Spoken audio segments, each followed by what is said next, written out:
The balancing act of an economic recovery, a gut check on the politics of investing in China, and an IPO for the social media generation. This is Bloomberg Wall Street Week. I'm Romaine Bostick, in for David Weston. This week, Jaime Rogozinski, founder of Reddit's WallStreetBets forum, on the meme stock frenzy that propelled Robinhood from a niche trading app to a multi-billion-dollar IPO. Everyone that plays in the stock market, or everyone that invests in it in a serious manner, or anyone that trades with it kind of an in-between, they all looking to make money. And Eswar Prasad of Cornell University on China's latest regulatory crackdown. China now sees a very good opportunity to increase its sphere of influence within Asia.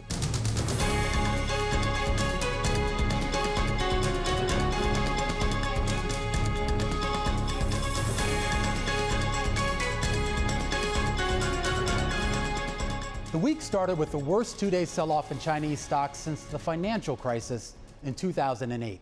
A crackdown on for-profit education companies by regulators in Beijing, it sent shockwaves through every corner of the market. This Chinese leadership is so intent on exercising political control that they are even willing to pay something of an economic price for it. By the end of the week, the PBOC tried to calm investors by boosting liquidity into the financial system. And here in the U.S., the Fed gave investors some hope that monetary policy support isn't going to be peeled back anytime soon. Jay Powell sticking to his message on inflation and saying there is still some room to run before tapering even begins. What would substantial further progress be? I'd say we have some ground to cover on the labor market side. That message appeared to be ratified the next day by the latest GDP report. While overall second quarter growth of 6.5% was well short of economists' estimates, the personal consumption component, that exceeded forecasts, an annualized 11.8% gain. That's the second largest advance since 1952. Adding to the narrative of economic resilience, earnings from big tech companies, they were big. Apple, Alphabet, Microsoft, just those three companies raked in a combined $57 billion in profits last quarter.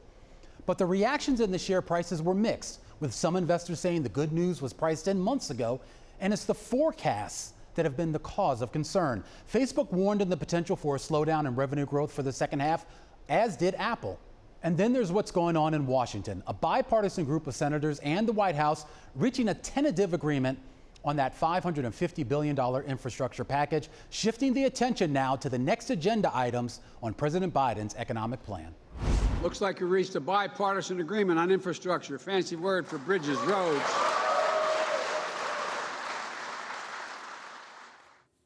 All right, let's get right to our roundtable for the week. JoAnne Feeney, portfolio manager at Advisors Capital Management, joining us, as is Aneta Markowska, Chief U.S. financial economist over at Jefferies. I want to start with you, JoAnne, because there was so much that happened this week, but when you really distill it down to just a few things, it really boils down to investor sentiment and really what investors generally expect out of this market and out of this economy here. How do you view investor sentiment right now? You know, Romaine, first, happy Friday evening. I think investors might be getting a little bit ahead of themselves and where the economy can grow to this early on in a recovery. We had a very sharp initial recovery. I call it phase one of the reopening earlier in the spring. You know, we're now seeing some headwinds to that recovery with the supply shortages, the higher shipping costs, you know, the lack of labor.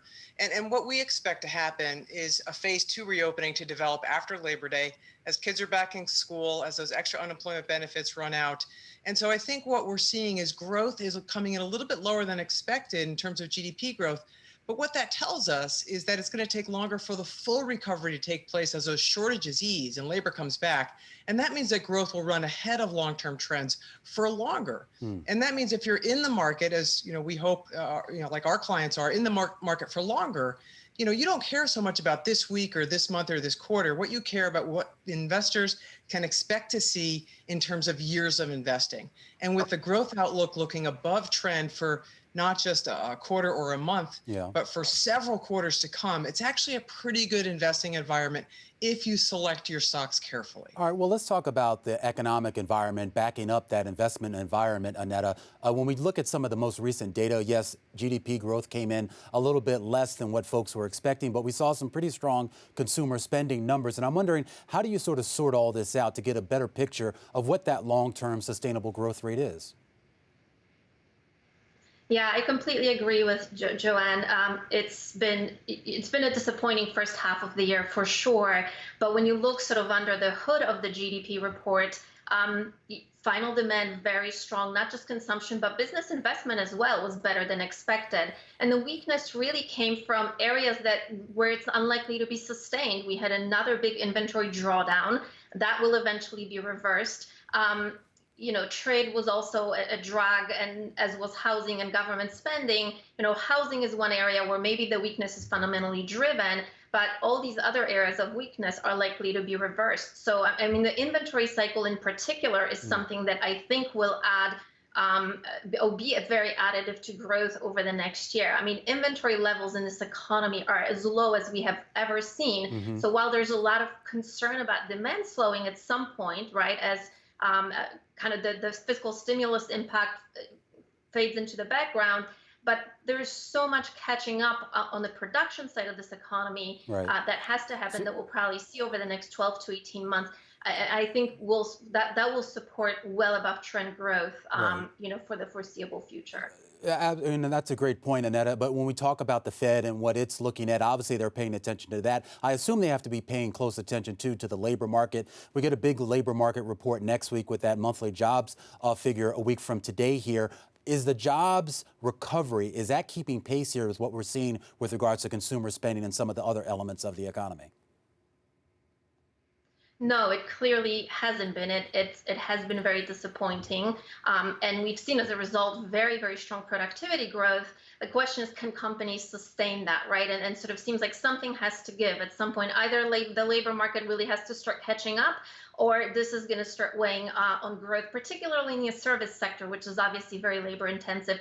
I do think there are reasons to believe and sort of be constructive on employment growth picking up. I think as early as July, which obviously we're going to get next Friday, we're actually looking for a 1.2 million increase in payrolls. And that's for two reasons. One, I do think that the expiration of unemployment benefits in those 25 states will help to ease those supply concerns or the supply constraints in the labor market on margin. I'm not saying they're going away completely anytime soon, but I think on margin that helps, and we certainly heard some anecdotes to that extent.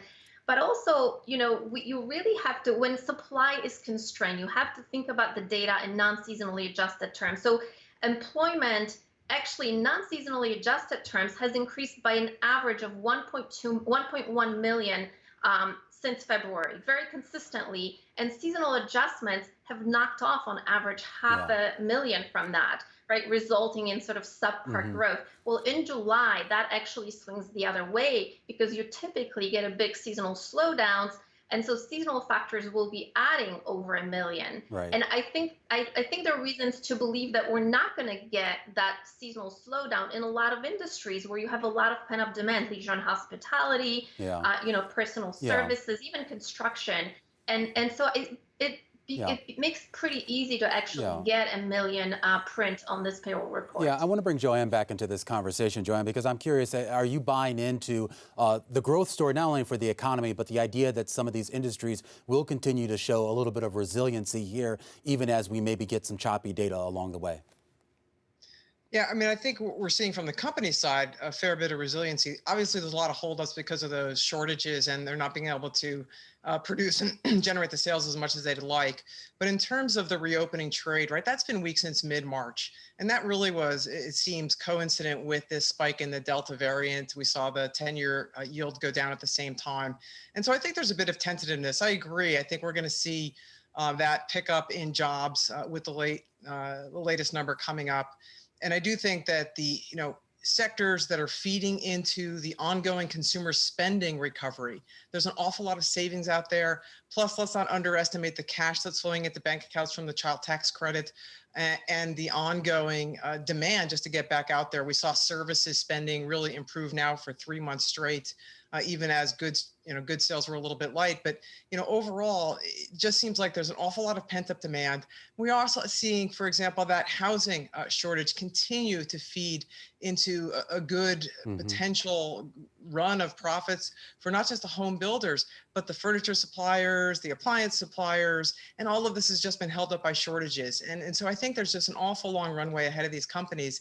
And that, is not only going to buoy their profits and earnings, companies like Lennar and Williams-Sonoma, the back-to-school trade, helping Target, for example. There's just a lot of money on the sidelines in consumer bank accounts. Absolutely here. And of course, it paints a very complex picture, but still a picture where the trajectory seems to be going higher. We're going to say goodbye to Aneta Markowska of Jefferies. We thank her for her time. JoAnne Feeney, she's going to be sticking with us of Advisors Capital as we sort of pivot this conversation to what's going on overseas in China. China, it's moving forward with its crackdown on tech companies and overseas listings, while here in the U.S., the U.S. is actually going to stop IPO registrations of Chinese companies. We're going to talk about that next on Wall Street Week on Bloomberg.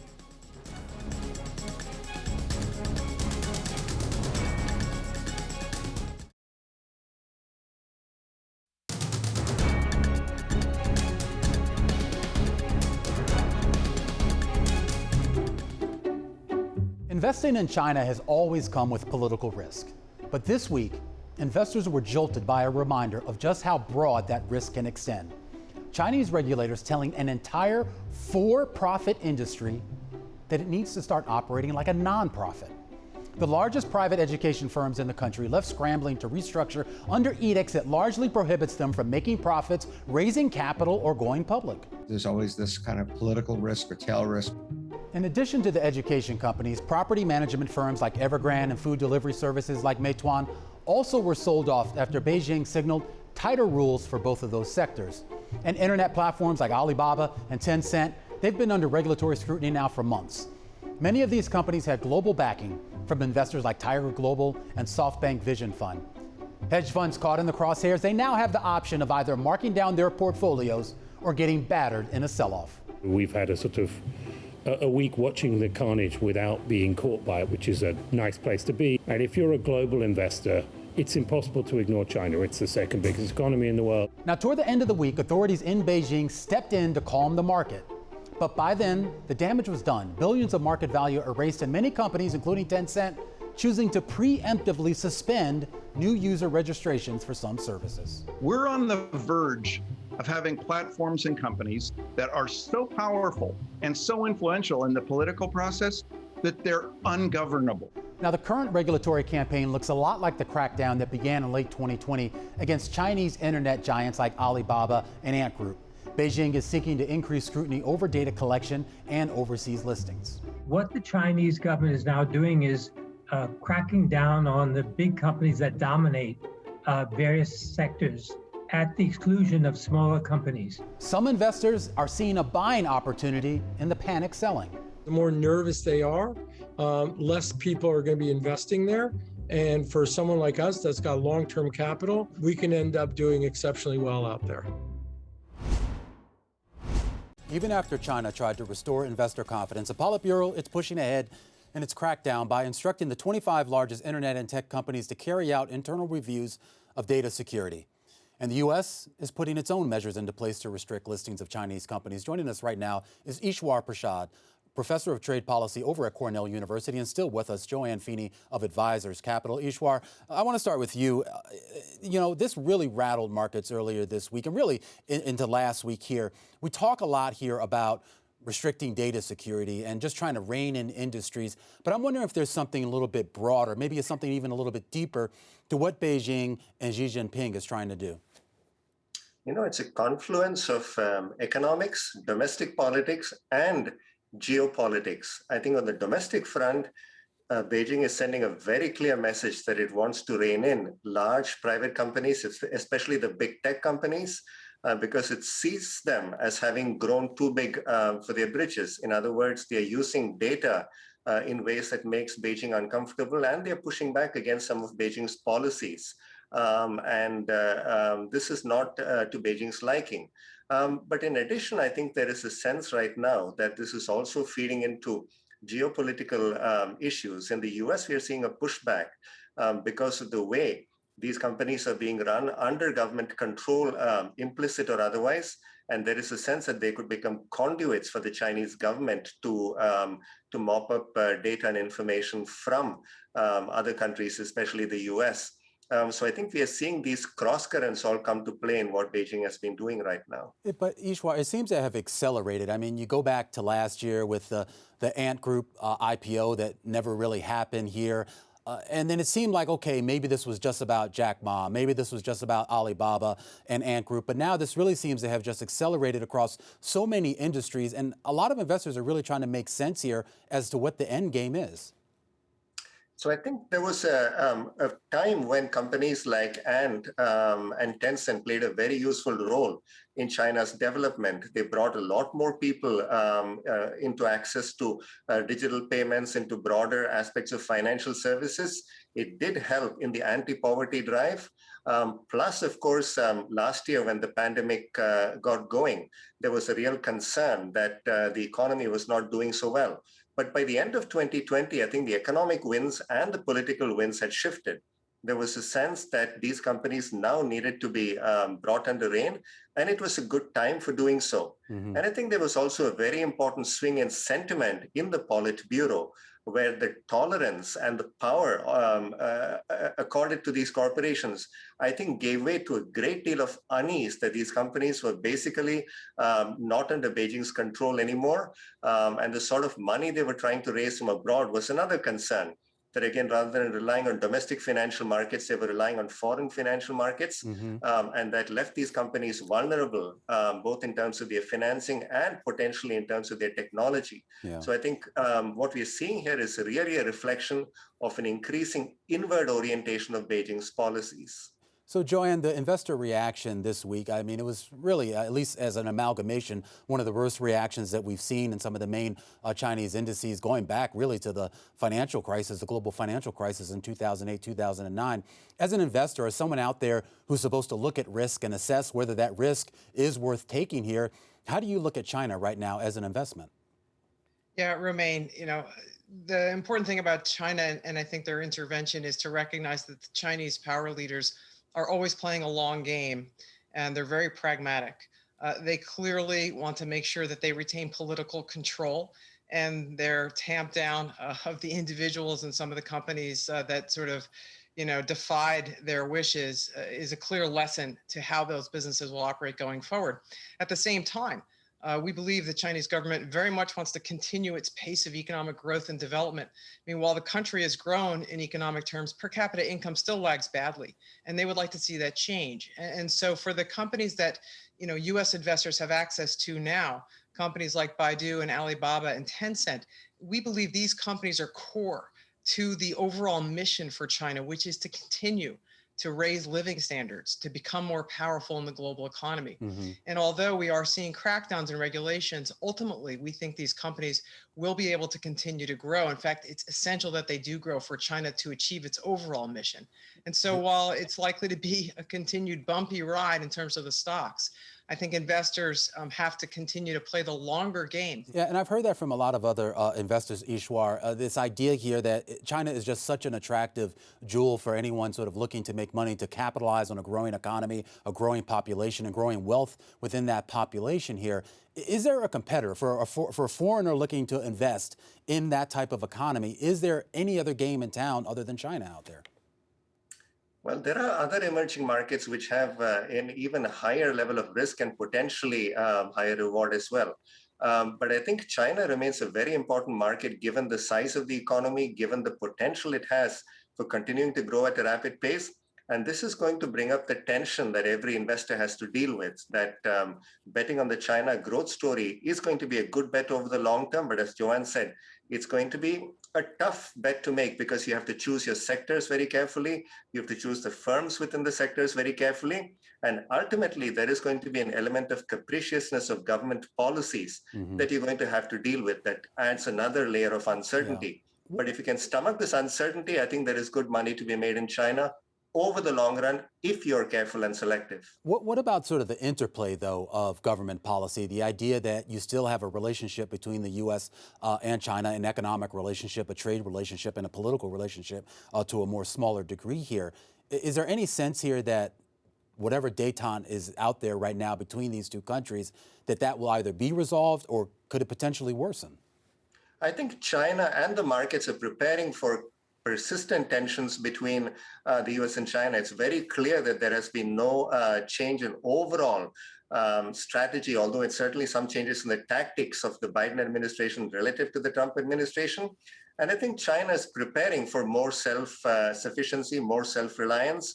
They are turning inward through their so-called dual circulation strategy, which tries to promote domestic industry, domestic innovation, and thereby become much less dependent on foreign technology and also foreign markets. But of course, the reality is they're still very connected to the US and to the rest of the world through both trade and finance. So I think they want to play it in a way that they use this to their advantage, but at the same time, don't leave themselves vulnerable to external shocks in terms of financing or reductions in demand. Yeah, certainly a lot of ructions, of course, going on right now with regards to investing there and, of course, the relationship between the U.S. and China. Eswar, we're going to have to leave it there. Eswar Prasad of Cornell University. And, of course, our thanks as well to JoAnne Feeney of Advisors Capital. Coming up, we take a look at the week ahead on global Wall Street. That's next on Wall Street Week on Bloomberg.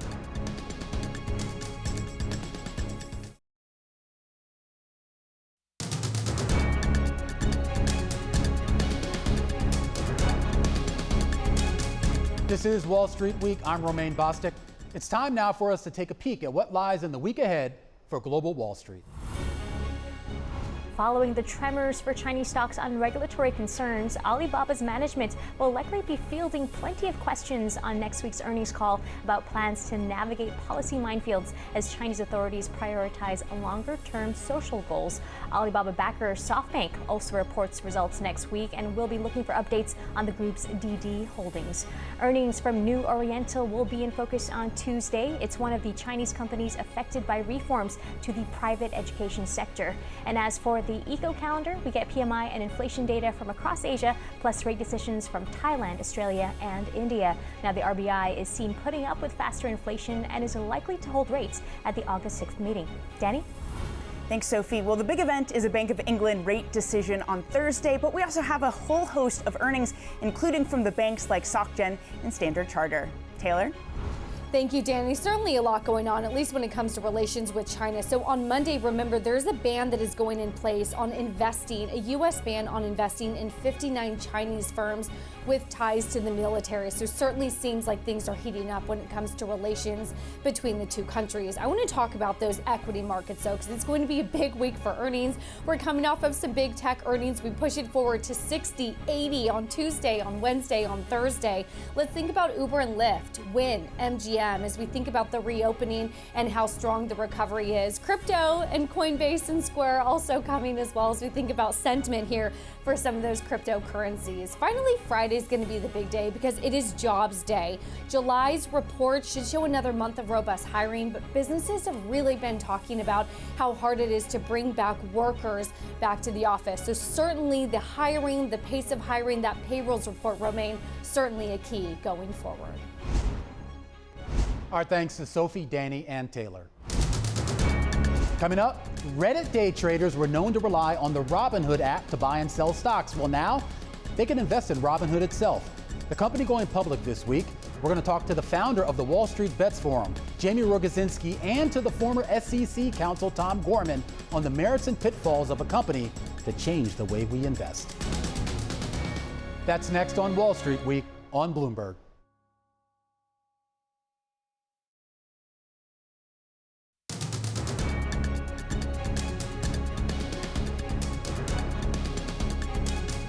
This is Wall Street Week. I'm Romaine Bostick. Robinhood was at the heart of the meme stock mania earlier this year. Its no-fee commission structure made it the nexus for small retail traders looking to access the financial markets during the pandemic. Now the trading app is a publicly traded stock. CEO Vlad Tenev spoke to Bloomberg about his company's ascent. it's really humbling that 6 short years after we launched our product to the public, we have over 22 million customers, and we're on this journey with our customers and allowing them to participate in the offering. And speaking of your customers, you said you'd allocate 20 to 35% for Robinhood's own users. We're hearing that somewhere in the range of 20 to 25%, still one of the biggest allocations ever. How did you get to that number? And are you concerned at all about volatility? Well, we certainly are proud to have one of the largest retail allocations ever. And the way that we think about it is it's a long-term focused company, and we're making decisions and making big bets with the long-term interest of the business in mind. So volatility, comes and goes, and we're not going to be commenting too much on daily fluctuations of the stock price. All right, Vlad Tenev there, of course, overseeing one of the most talked about IPOs of the year. And, of course, Robinhood's efforts to expand retail participation in that IPO, well, it wasn't quite the result it was looking for. Overall, you're talking about IPO that ranked as one of the worst public debuts for an IPO of its size. And some of the retail traders on Reddit's WallStreetBets actually enjoyed Robinhood's stumble. Here with us now, Jaime Rogozinski. He's actually the founder of the Reddit forum called WallStreetBets, and we're also joined by Tom Gorman. He's a former SEC counsel. Jaime, I want to start with you here because for a while you were really sort of at the center here of this sort of retail revolution that we were all talking about, and I guess Robinhood, to some extent, is a validation of that retail revolution. But really the question going forward is, how persistent is this going to be? Is this going to stay? The number of small retail investors, do you think that this is something that will last? Yeah, I mean, absolutely. People now realize that they can take full control over their own finances. And once they got a taste for it, I really see it difficult to close that box back up. I talk time and time again from people that say, I have my Roth RIA, I have my 401k plan, I have my responsible retirement account, but I still like to be actively participating with this thing. Nobody's going to take away my Robinhood because this is the way that I do it. I'll lose money, make money. Who knows? But it's going to be really hard to go back on this. Jaime, one of the criticisms of Robinhood and to a certain extent WallStreetBets and other forums out there is the idea is that you don't necessarily know who's out there sort of pitching some of these stocks. I mean, some people are transparent about who they are. They definitely have very public personas that you can verify. But there are a lot of other folks hiding behind usernames where you don't necessarily know what you're going to get. And that's raised a lot of concerns here about whether the people getting advice and sharing advice on these forums are doing so in a way that's on the up and up. Yeah, but I mean, that's like a very boomer kind of mentality towards it. It's like you're taking bad advice from people that you don't even know who they are. These people, like, I don't know if you remember, but when we were in the pandemic and Hertz declared bankruptcy, everyone flocked to Hertz and they doubled that stock price and then they got out. And the traditional fundamental investors are saying, these kids don't know what they're doing. They're going to really lose their shirt. Shortly after, they went to try and buy Zoom, and based on the fact that people were going home, they bought the wrong Zoom. And same thing, the fundamental people are sitting there screaming, you don't know anything. But these guys aren't waiting for dividends, right? Like they're going in, they're buying, they're selling, they're looking for some price action, at least the ones that are actively trading with these types of things. And so I really question the relevance of knowing the identity. Yeah, it's certainly a different breed of trader. I want to bring Tom Gorman into this conversation. Of course, a partner over at Dorsey and Whitney and a former senior counsel over at the SEC.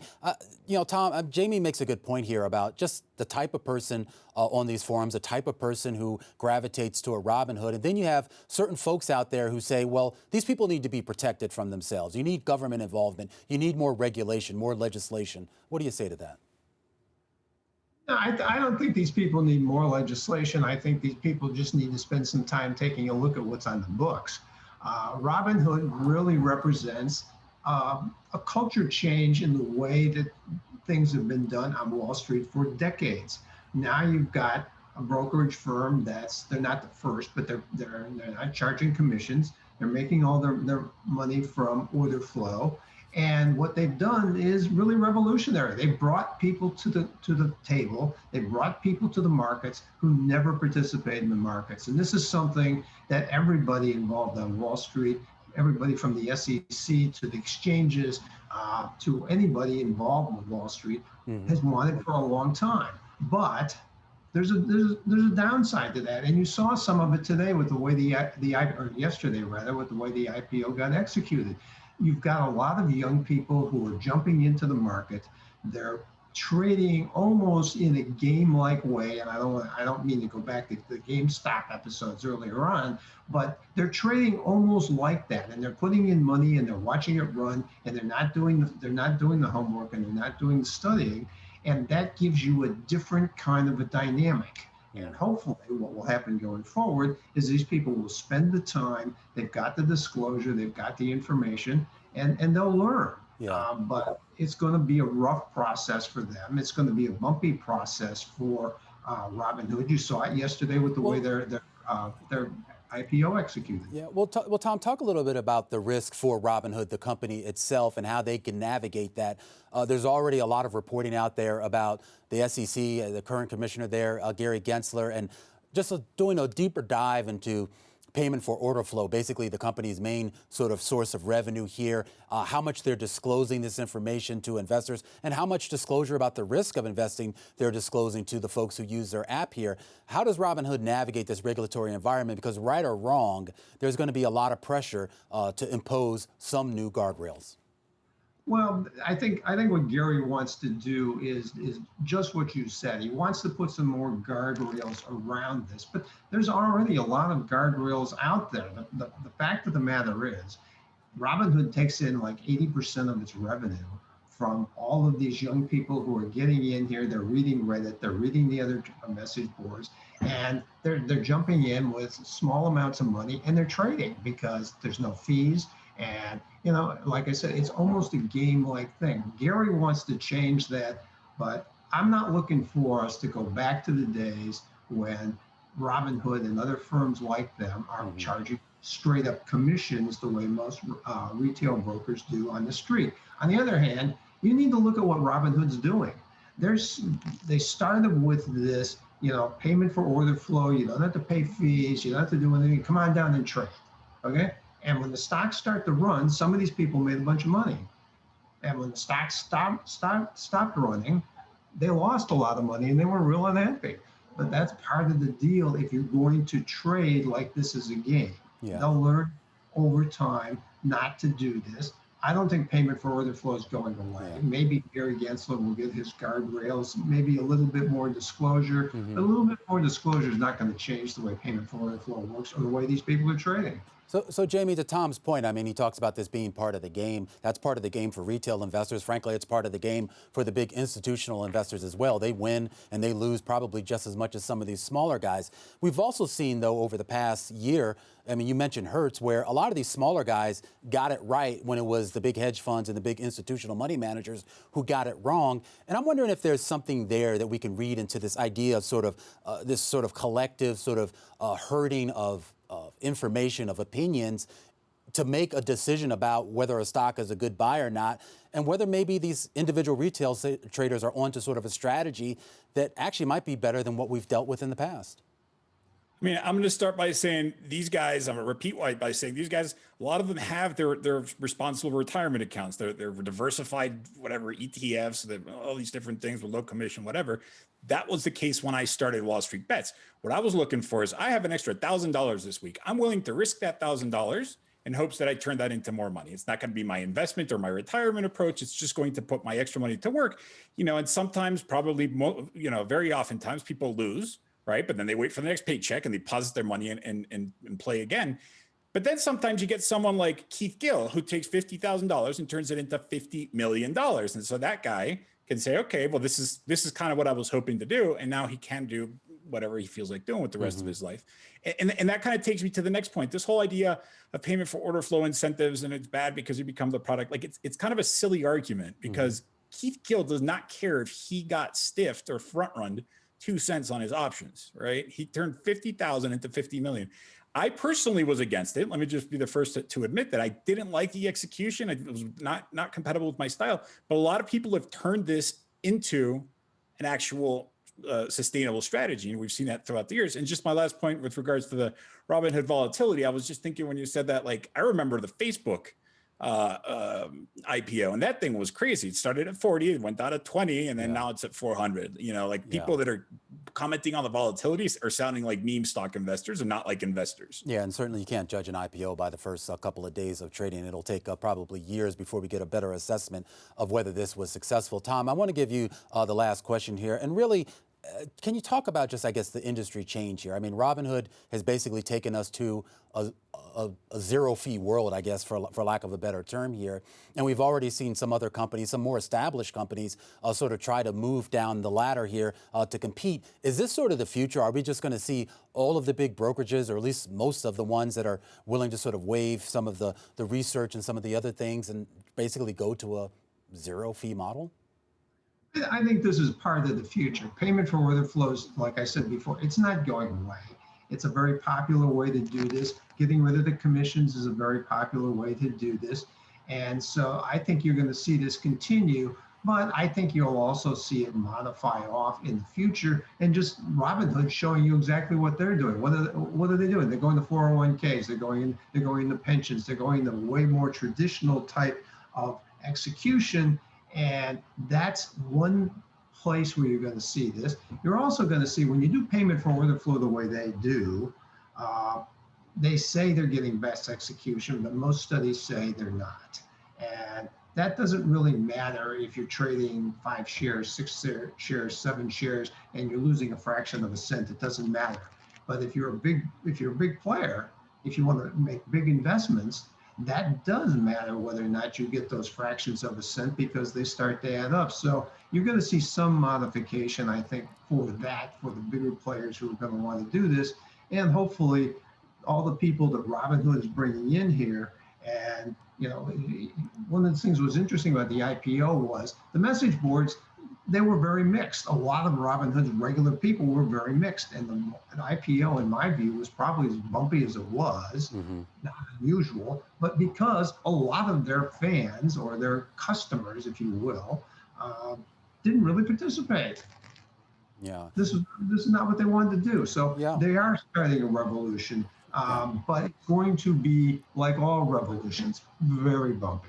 Yeah, we definitely saw at least the retail participation. I mean, lower than some recent IPOs, including DD. Of course, we've seen how that worked out, and Coinbase as well. But still, this is a company that raised a couple $2 billion and now has a market cap of about $30 billion. It's something to keep an eye on here. Our thanks there to Tom Gorman of Dorsey & Whitney, former SEC Counsel. And of course, our thanks there to Jaime Rogozinski. Of course, he is best known as the founder of the Reddit forum on Wall Street Bets. All right, coming up, we're going to talk about the big getting bigger. The tech giants, they got a boost in growth and profits during the pandemic, but the momentum might be fading. We're going to talk to tech investor Porter Bibb about the post-pandemic reality for big tech.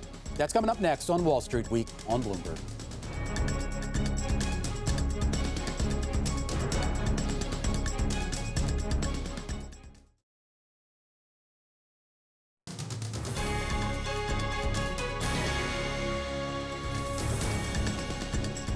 This is Wall Street Week. I'm Romaine Bostick. Nothing lasts forever, at least not the stay-at-home trade. During the pandemic, the tech giants saw a jump in profits, but Amazon, Apple, and Facebook, they're warning that maybe that momentum might not last. Joining us right now is Porter Bibb. He's a managing partner over at Mediatech Capital Partners, and really he's been a veteran of this industry and investing in this industry for years, for decades now. And Porter, you know this better than anybody. I mean, you go back when Apple, the Amazons, the Microsofts of the world became public companies. I don't think anyone imagined that they would be effectively trillion-dollar companies here. But the expectations right now for growth with these companies, it seems insane. People expect 40, 50% growth, and then Amazon comes out and says we're only going to grow 20-something%, and the stock sells off. That old Wall Street axiom, sell on the news and buy on the promise. They're all going to have a little bit of a dip in advertising and in e-commerce, but people are going to, at some point, when Delta subsides and we go back to a normal life, things will pick up again. But the biggest issue here is that tech and these big companies, 5, 6, 7 of these largest technology companies in the world, they are the future of the U.S. economy. And there's going to be regulation. There's going to be oversight. There's going to be a lot of challenges that they have to face from Washington, from the customers, but they are unstoppable. Absolutely, and I want to talk about regulation in a second, but before we do that, I mean, just hit on this idea here that these companies were doing well before the pandemic. Most of them did very well during the pandemic. They've set records this last quarter. So is there why would you expect them not to do well after the pandemic? Well, but because the CFOs of Google, of Facebook, of Amazon, they all said, we're not going to be able to repeat the phenomenal record-breaking quarters that we just gave you. And that's because people are not going to be captured at home and paying so much attention to the screens as they were for the last 18 months. Yeah. Well, I mean, one of the reasons why a lot of these companies are doing well is because of scale and size. And we know there's been a lot of talk in Washington, particularly with this new administration, that maybe that needs to be rethought. You know, so whether it's targeting an Amazon, whether it's targeting a Facebook, I'm wondering how far do you think that can go realistically? Look at what's happening in Europe. Look what happened in the last couple of weeks in China. China has said, technology is going to make us the global leader we want to be, we aspire to be, but they have been disappointed with the technology advances that the big tech companies in China have made, and so they're saying we've got to get more involved. We can't let them just go off on their own and make a lot of profits because they're not really advancing the technology. We're on the verge of a huge transition in technology. It's quantum computing, artificial intelligence, artificial reality is going to revolutionize and transform advertising, and the tech companies are on top of that, but Washington is way behind the curve. The consumer is just waiting for things to happen. Today was an interesting day because all of the major tech companies, except for Apple, took a little bit of a dive after those great quarterly reports of this last week. Why did Apple not go down? Because they made most of their money on the iPhones, and the iPhone is a cash register, a money machine, and the apps and the services are going to generate. But when we talk about reining in these companies, I mean, some of these companies would argue that the reason why they do well is because of that scale, and if you don't allow them to have that scale, they're not going to necessarily be as good. You don't buy that? I don't buy that at all. In China, 34% of all retail sales in that country are on the internet. They're e-commerce. Think of the millions of shopkeepers and stores around China that are going to be with no customers if it gets any, and they're heading towards 50% e-commerce sales. That's way behind. The U.S. is somewhere at 7 or 8% of the total retail sales. Everybody is knocking Amazon, but Amazon is a drop in the ocean compared to what is going on in China with Alibaba, for instance, or Tencent. But of course, the political environment, or I should say the political structure, the government structure is a lot different in China. Xi Jinping can do whatever he wants, and there's not going to be a lot of pushback. You know, Joe Biden and the regulators here, they got to navigate 435 members of Congress. The biggest problem we have in Washington is that very, very few people in the government understand, really know what the tech world is all about, and they've got to learn. They've got to jump on that learning curve. What about Europe? I mean, we've seen Europe make some pretty interesting progress on some of their pushback on some of these big tech companies. Well, they're stressing privacy, security, ransomware. You don't hear about the ransomware attacks that we're enduring here in Europe, and the other thing that is. They want security. They want everything to be not overseen by the government, but overseen by the tech companies. And they've been very aggressive at Facebook, taking Facebook to task. Google paid a couple of $2 billion this summer on fines for non-compete. Monopolizing. Just real quickly, we have about 30 seconds here, but does this give you pause? I mean, from an investment perspective, like if you're looking to invest in the tech sector, is there a reason to pause? I don't think so. No. I mean, Google right now is 17 times bigger than it was in 2013. They're going to continue to grow. People talk about breaking them up. How do you break up companies? The cloud is the biggest addition that the technology companies have put, and those are critical to the growth of the nation's economy. That's a great point. Porter, just such a pleasure. Of course, Porter knows a great deal, of course, about investing in this industry. Porter Bibb of Mediatech Capital Partners. Coming up, one more thought on the evolution of discount brokerages and how Robinhood fits into that picture. That's next on Wall Street Week on Bloomberg.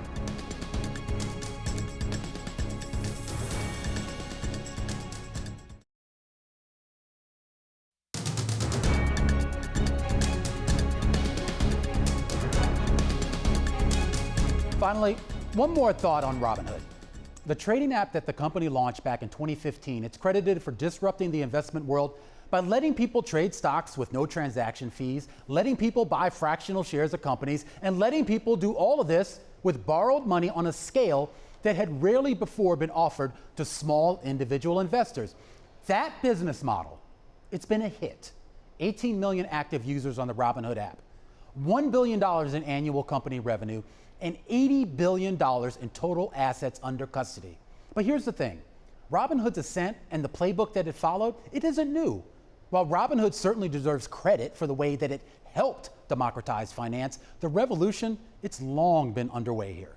Since at least the 1970s. You have to go back to May Day, 1975. That's when the U.S. brokerage industry and that fixed commission structure was deregulated under SEC mandate. You have to go back to a scrappy 30-something entrepreneur named Chuck Schwab, who undercut fees by 75% and let his customers place orders directly instead of having to rely on some stuffy broker in New York to make the decision for them. You have to go back to Leslie Quick. You have to go back to Bill Porter. You even have to go back to a passive investing evangelist like John Bogle. That's the lineage that gave us Robinhood. I was never in this business to build a colossus, but as I've told people many times, I was too stupid to realize that if we gave investors the best deal they would ever get, I'd be building a colossus. And of course, that lineage, for all its popularity, has also been the subject of constant criticism from institutions and the government alike.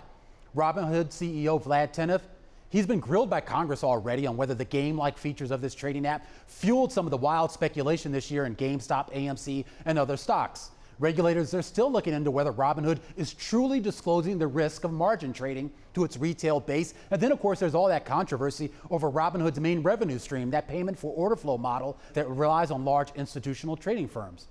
But despite all that, the mass appeal here for small retail investors, it's there, it's real. Since Schwab pioneered the discount brokerage model decades ago, the triple-digit commissions on simple stock trades fell into the double digits.